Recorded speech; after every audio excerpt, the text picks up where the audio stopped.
रत्नागिरी नागपूर हायवेवर आपण आहोत या शिरडोन या गावाला. शिरडोनच्या या अंडर ब्रिज खाली आहोत आणि अंडर ब्रिज खाली मी तुम्हाला एक घटना दाखवतो की टेंडर काढायचं आणि करायचं म्हणून काम करायचं आणि इस्टिमेट करून जे काय पैसे लुटायचे, कॉन्ट्रॅक्टरनं आपली जबाबदारी पूर्ण केली असं दाखवायचं, ही जी काय परिस्थिती आहे त्यातला एक या ठिकाणी प्रसंग बघायला मिळेल. या ठिकाणी बघा ही मुतारे वाटतंय का तुम्हाला? हे बघा, या ठिकाणी हे वॉश बेसिन आहे, ही चावी आहे, याची अवस्था बघा. तुम्हाला बरं वाटतंय का? बघा, हा संडास आहे, तुम्हाला बरं वाटतंय का? बघा.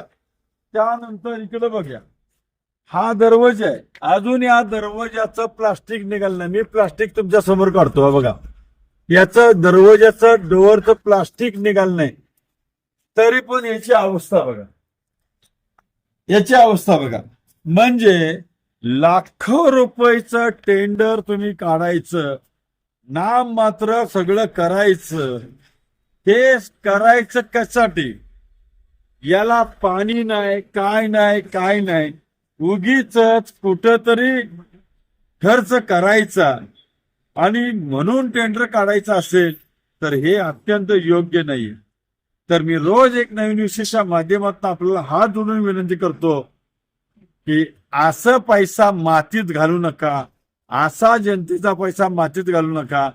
करायच्या ठिकाणी योग्य करा. जिथं पाणी आहे त्याचा वापर व्हायला पाहिजे. ज्या गोष्टी उपलब्ध नाहीयेत त्या ठिकाणी अशा गोष्टी करू नका आणि आमचा जनतेचा पैसा मातीत घालू नका, असं मी तुम्हाला हात जोडून विनंती करतो. धन्यवाद.